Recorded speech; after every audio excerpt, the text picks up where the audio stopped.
السلام علیکم۔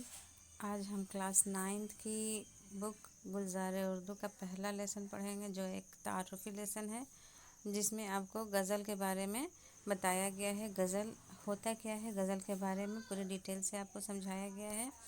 اس لیسن کو ہم شروع کرتے ہیں۔ تو غزل عربی کا لفظ ہے، اس کے معنی ہے محبوب سے باتیں کرنا۔ غزل میں جو شاعر ہوتا ہے وہ کسی سے مخاطب ہوتا ہے، اس کا سامنے اس کا مخاطب ہوتا ہے جس کے بارے میں وہ باتیں کرتا ہے۔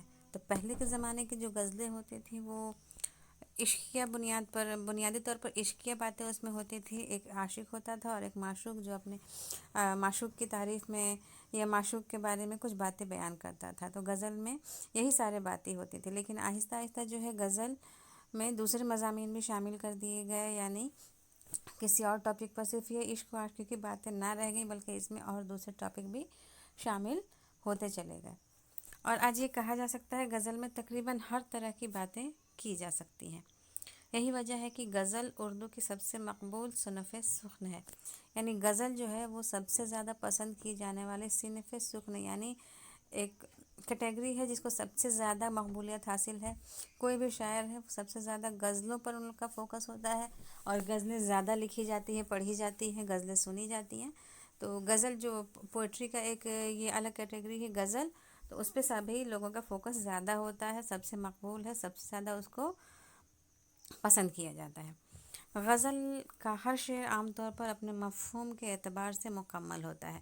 غزل جو ہوتا ہے وہ دو مطلب شعر پر مشتمل جو ہوتا ہے، تو اس کا ہر شعر جو ہوتا ہے اپنے معنی اور مطلب کے اعتبار سے مکمل ہوتا ہے۔ جیسے کہ ایک غزل ہے،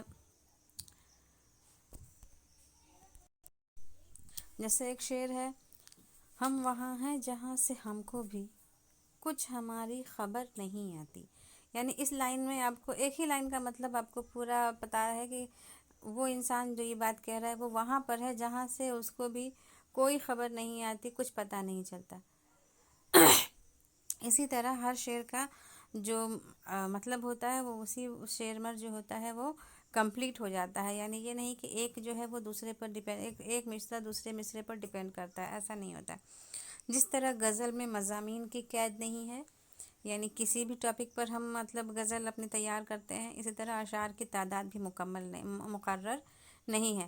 یعنی کہ اشعار کی تعداد یہ نہیں کہ یہ صرف 8 لائنوں کی ہونی چاہیے، یہ صرف 6 لائنوں کی ہونی چاہیے، صرف 10 لائنوں کی ہونی چاہیے، یا 12 لائنوں کی، یا اتنی کم یا اتنی زیادہ، ایسا کچھ بھی قید اس میں نہیں ہے۔ یوں تو غزل میں عموماً 5 یا 7 شعر ہوتے ہیں، لیکن بعض غزلوں میں زیادہ اشعار بھی ملتے ہیں۔ کبھی کبھی ایک ہی بحر، قافیہ اور ردیف میں شاعر ایک سے زیادہ غزلیں کہہ دیتا ہے۔ بحر، قافیہ اور ردیف، یہ جو ہے یہ ورڈز بحر، قافیہ اور ردیف، یعنی ایک ہی لے۔ قافیہ جو ہوتا ہے، جیسے کہ میں نے ابھی آپ کو ایک شعر بتایا، ہم وہاں ہیں جہاں سے ہم کو بھی کچھ ہماری خبر نہیں ملتی، تو یہ جو لاسٹ میں شعر ختم ہوتا ہے نا، اسے کہتے ہیں قافیہ۔ قافیہ سے قافیہ ملتے ہوئے اب یہ جو لاسٹ میں ہماری خبر نہیں ملتی، ٹھیک ہے۔ یا اسی طرح ایک ہے، پہلے آتی تھی حال دل پہ ہنسی، اب کسی بات پہ نہیں آتی، ٹھیک ہے۔ تو نہیں آتی، یہ لاسٹ کا جو ورڈ ہوتا ہے نا، اس کو کہتے ہیں قافیہ۔ تو قافیہ، اسی ایک قافیے پر، اسی ایک طرز پر بہت ساری غزلیں بھی کہی جا سکتی ہیں، کہی جاتی بھی ہیں، کہی گئی ہیں۔ ایسا تو نہیں کہ ابھی ہم نیا کہنے جا رہے ہیں، بہت سے شاعر جو ہیں گزر چکے ہیں تو کہی جاتی ہیں ایک ہی قافیے پر ملا کر۔ ایک شاعر جو غزلیں بناتا ہے تو دوسرا شاعر اس کے جواب میں اسی قافیے سے دوسری غزل تیار کر دیتا ہے، تو یہ بھی ہوتا ہے۔ ردیف یعنی جو اس کا لے جو ہوتا ہے برقرار، اسی لے پر بھی ہم بہت سارے شعر کہہ دیتے ہیں۔ جیسے کہ آج کل بہت سارے شاعر کرتے ہیں، اس کو 2 غزلہ، 6 غزلہ، 4 غزلہ بھی کہا جاتا ہے۔ تو ایک ہی ردیف پر، ایک ہی بحر اور قافیے پر جتنی غزلیں ہوں تو اس کو 2 غزلہ، یعنی 2 غزل ایک ہی لے میں جا رہی ہے، یا لیرکس پر، یا 6 غزلہ، یا 3 غزل، 4 غزل۔ تو یہ آگے چل کسی غزل کے اگر تمام شعر موضوع کے لحاظ میں آپس میں یکساں ہوں، یعنی تمام شعر جو ہیں، یہ تو میں نے آپ کو بتایا کہ 2 شعر جو ہے تو مکمل اپنا معنی مطلب ساتھ میں رکھتے ہیں، لیکن اگر اس کے پوری غزل جو ہے ایک ہی ٹاپک پر ہو اور سب ایک دوسرے میں اٹیچ ہو، یعنی ایک کے بعد ایک جو ہے وہ اپنا اسٹوری جو ہے آگے بڑھاتے جائے، یکساں ہو تو اسے غزل مسلسل کہتے ہیں. مسلسل یعنی برابر چل رہی ہے. اور اگر شاعر غزل کے اندر کسی ایک مضمون یا تجربے کو ایک سے زیادہ اشعار میں بیان کرے تو اسے قطع، اور ایسے اشعار کو قطع بند کہتے ہیں. یعنی ایک چھوٹا سا جو مطلب اسٹوری ہے، اگر ایک یا دو یا تین اشعار میں وہ کمپلیٹ ہو رہی ہے، جیسے کیا ہوتا ہے کہ کہاں مطلب اشعار کہتے ہوئے ہی ایک کوئی کہانی چل نکلتی ہے، یا کوئی ہم ٹاپک اگر لیتے ہیں تو اس کو ایک ہی اس میں بند کر دیتے ہیں، قطع بند کرتے ہیں، تو ایسے اشعار کو کیا کہا جاتا ہے؟ قطع کہا جاتا ہے. غزل کا پہلا شعر جس کے دونوں مصرے ہم قافیہ ہوں مطلع کہلاتا ہے. تو پہلا شعر جو ہوتا ہے وہ ہم قافیہ، یعنی پہلے شعر کا بھی جو فرسٹ بند ہے. تو جیسے ایک شعر ہے: درد منت کسے دعا نہ ہوا، میں نہ اچھا ہوا برا نہ ہوا. درد منت کشے دوا نہ ہوا، میں نہ اچھا ہوا برا نہ ہوا. لاسٹ کا جو ورڈ ہے اگر سیم ہو تو اس کو کہتے ہیں ہم قافیہ یا مطلع. تو غزل کا جو پہلا شعر ہوتا ہے وہ بالکل ہم قافیہ ہوتا ہے، مطلع کہلاتا ہے. مطلع کے بعد والا شعر زیب مطلع یا حسن مطلع کہلاتا ہے. غزل میں ایک سے زیادہ مطلع بھی ہو سکتے ہیں. مطلع یعنی سیم لاسٹ کا جو ہوتا ہے ورڈ اگر سیم ہو تو اس کو مطلع کہتے ہیں. انہیں مطلع ثانی، مطلع ثالث بھی کہا جا سکتا ہے. اگر ایسے بہت سارے ہوں تو انہیں مطلع ثانی یا مطلع ثالث کہا جاتا ہے. غزل کا آخری شعر جس میں شاعر اپنا تخلص استعمال کرتا ہے. اچھا، جو سب سے لاسٹ والا جو ہوتا ہے نا، اس میں لاسٹ یا سیکنڈ لاسٹ میں غزل جو ہے شاعر جو ہے وہ اپنا نام، اپنا تخلص بھی بتاتا ہے. تو اس سے ہم کو پتہ چل جاتا ہے کہ یہ غزل کس کی لکھی ہوئی ہے. تو جس میں یہ جو تخلص بیان کرتا ہے شاعر، اس شعر کو مقطع کہا جاتا ہے. پہلا شعر جو ہوتا ہے جس کا قافیہ سیم رہتا ہے اس کو مطلع کہتے ہیں، اور آخری شعر جس میں سے شاعر اپنا تخلص بیان کرتا ہے اس کو مقطع کہتے ہیں. غزل کا سب سے اچھا شعر بیت الغزل. جب پوری غزل ہوتی ہے اس میں ایک ہوتا ہے ماسٹر اسٹروک، یعنی جو سب سے بہترین غزل کا سب سے اچھا شعر ہوتا ہے اسے بیت الغزل یا شاہ بیت کہا جاتا ہے. جس غزل میں ردیف نہ ہو اور صرف قافیے ہیں اس کو غیر مردف غزل کہتے ہیں. جس غزل میں ردیف نہ ہو یعنی کہ جو آزاد غزلیں ہوتی ہیں صرف قافیے ہوں اس کو غیر مردف غزل کہتے ہیں. تو آج کل کا زمانہ جو ہے آزاد نظم جس طرح سے ہوتی ہے ایسے غیر مردف غزلیں بھی ہوتی ہیں. اور اس کے علاوہ جیسے یہاں پر شعر بیت الغزل، بیت مطلب جو ہوتا ہے شعر بازی جو کہی جاتی ہے اس کو بیت کہا جاتا ہے. اور جس طریقے سے ہم آج کل کے زمانے میں انتاکشری کھیلتے ہیں، اسی طرح پہلے زمانے کے جو لوگ تھے وہ گانے وغیرہ کو زیادہ بہترین نہیں سمجھتے تھے، وہ غزلوں کو بہت اچھا سمجھتے تھے. جو نواب وغیرہ ہوتے تھے تو ان اپنی محفل میں جو ہے بیت بازی کرایا کرتے تھے. تو بیت بازی میں جو ہوتی تھی وہ لوگ ایک دو گروپ ہوتا تھا، اور ایک گروپ میں جو لوگ بیٹھتے تھے وہ کوئی غزل یا کوئی شعر پڑھیں گے جس کے آخری ورڈ سے ہم کو دوسری غزل یا شعر کہنی ہوتی تھی. تو اس مقابلے بازی کو بیت بازی بھی کہا جاتا ہے. تو یہ غزل سے متعلق ہی ایک یہ کھیل ہے. تو آگے جو ہے جو ہماری غزل جو ہے سب سے پہلے یہاں پر ہمارے پاس شاعر ہے وہ ہے خواجہ میر درد.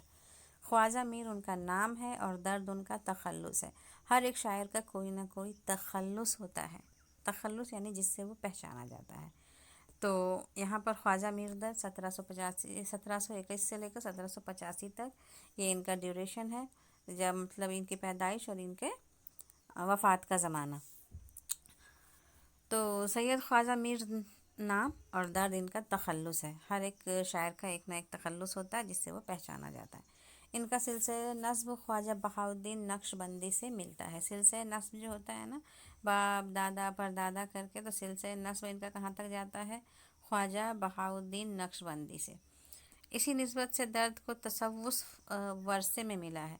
تو ان کا جو مطلب کیا کہتے ہیں سلسلہ نسب جو ان کا خاندان چلتے آ رہا ہے، تو خواجہ بہاؤالدین نقشبندی یہ ایک بہت بڑے صوفی اور اولیاء تھے.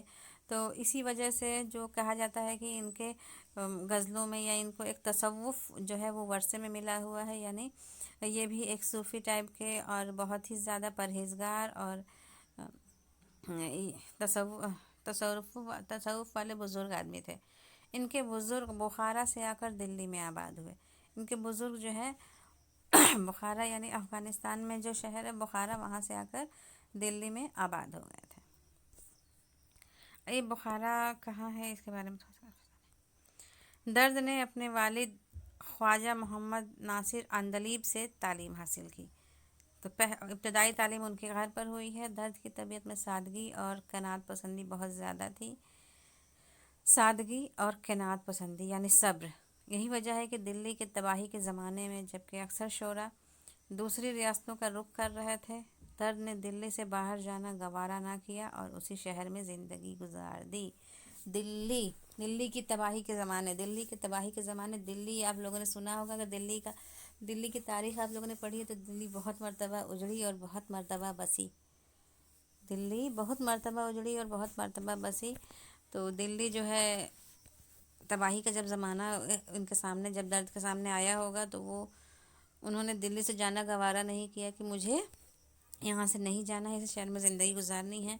وہ خوددار طبیعت کے مالک تھے، انہوں نے کسی امیر یا بادشاہ کی مدح نہیں کی، یعنی وہ بہت زیادہ خوددار تھے۔ تو انہوں نے مطلب پہلے زمانے میں کیا ہوتا تھا، جو شاعر ہوتے تھے وہ لوگ بادشاہوں کے دربار میں یا نوابوں کے، بڑے بڑے جو نواب ہوتے تھے ان کے دربار میں جاتے تھے، ان کی مدح سرائی کرتے تھے، ان کی تعریفیں بیان کرتے تھے، ان کی تعریف میں غزلیں اور نظمیں لکھتے تھے اور ان سے طرح طرح کے انعامات ان کو دیے جاتے تھے، جس سے وہ مطلب اپنی زندگی اچھے سے بسر کرتے تھے۔ لیکن جو خواجہ میر درد تھے انہوں نے کبھی کسی امیر یا بادشاہ کی مدح سرائی نہیں کی، بیجا تعریف بیان نہیں کی۔ اب مطلب جب ہم کسی کی تعریف بیان کرنے جائیں تو اس میں ساری سچائی تو ہوتی نہیں ہے۔ جب تک کسی چیز میں جھوٹ کی ملاوٹ نہ ہو تب تک ہم کسی کی تعریف بیان کر ہی نہیں سکتے۔ کوئی انسان اتنا مکمل ہے ہی نہیں کہ نہیں وہ سب سے اچھا ہو سکتا ہے۔ تو جب ہم کسی کی تعریف بیان کرنے جاتے ہیں تو ضرور اس میں کچھ جھوٹ اور کچھ سچ کو شامل کرنا پڑتا ہے۔ تو یہ ان کی طبیعت کو بالکل بھی گوارا نہیں تھا۔ درد نے تصوف کے باریک نکات کو نہایت خوبی سے ادا کیا ہے۔ تشبیہات کے برمحل اور نادر استعمال نے اشعار کے حسن کو نکھار دیا ہے۔ تشبیہات یعنی جب غزلوں میں جو ہوتی ہے وہ تشبیہات دی جاتی ہے، جیسے کہ چاند سی صورت، پھولوں کی طرح نازک بدن، پھولوں کی نازکی، جیسے ایک شعر ہے، نازکی اس کے لب کی کیا کہیے، پنکھڑی ایک گلاب کی سی ہے۔ تو تشبیہات جیسے مطلب دیا جاتا ہے کہ اس سے شعر کی خوبصورتی برقرار رہے۔ تو اس کے تشبیہات کے برمحل یعنی وقت پر جہاں پر ضرورت ہو استعمال نے اشعار کے حسن کو نکھار دیا۔ عام طور پر چھوٹی بحروں میں ان کی غزلیں زیادہ رواں اور پر اثر ہوتی ہیں۔ چھوٹی بحر یعنی زیادہ لمبے نہیں، چھوٹے بحر چھوٹے چھوٹے سینٹنس کے ساتھ ان کی غزلیں ہوتی تھیں اور بہت پر اثر غزلیں ہوتی تھیں اور پورے مکمل اس میں معنی اور مطلب آپ کو سمجھ میں آتے تھے۔ ان کے چھوٹے سے دیوان میں اچھے شعروں کی تعداد خاصی ہے۔ ان کا جو دیوان، جو غزلوں کا پورا مجموعہ ہوتا ہے اسے دیوان کہا جاتا ہے۔ تو ان کا بہت ہی چھوٹا سا دیوان تھا، لیکن اس میں جو غزلیں تھیں، جو بھی لکھا گیا تھا ان میں بہت اچھے اچھے اشعار ہیں جو آج بھی بہت ہی مقبول ہیں۔ صوفیانہ رنگ کے ساتھ درد کے یہاں عشقیہ شاعری کے بہت اچھے نمونے ملتے ہیں۔ یعنی ان کی جو شاعری تھی وہ تھوڑی سی صوفیانہ تھی، کیونکہ آپ کو پہلے بتایا گیا کہ ان کا تعلق صوفیہ خاندان سے تھا۔ تو یہاں درد کے ساتھ صوفیانہ رنگ کے ساتھ ساتھ درد کے یہاں عشقیہ شاعری تو یہ نہیں ہے کہ صرف جیسے ہم سمجھتے ہیں عاشق اور محبوب کے بیچ میں ہو۔ عشقیہ شاعری جو صوفیہ لوگ کرتے تھے وہ ایک عاشق کے طور پر شاعر ہوتا تھا، اور عشق اور معشوق کے طور پر وہ کیا کہتے ہیں اللہ تعالیٰ کی مطلب سامنے رکھ کر اس طریقے سے بھی غزلیں کہی جاتی تھی۔ صرف عشق اور عشق میں ایک محبوب اور دوسرا عاشق نہیں ہوتا ہے، اس کو ہم دوسرے طریقے سے دیکھ کر رکھ کر اگر سوچیں تو بھی ہم اپنی سوچ کو بہت ہی بہترین طریقے سے استعمال کر سکتے ہیں۔ تو اس طریقے سے یہ جو ہے ہمارا ختم ہو گیا۔ اب جو ہے ہم غزل کے بارے میں ڈسکس کریں گے، وہ ہمارے نیکسٹ ایپیسوڈ میں ہوگا۔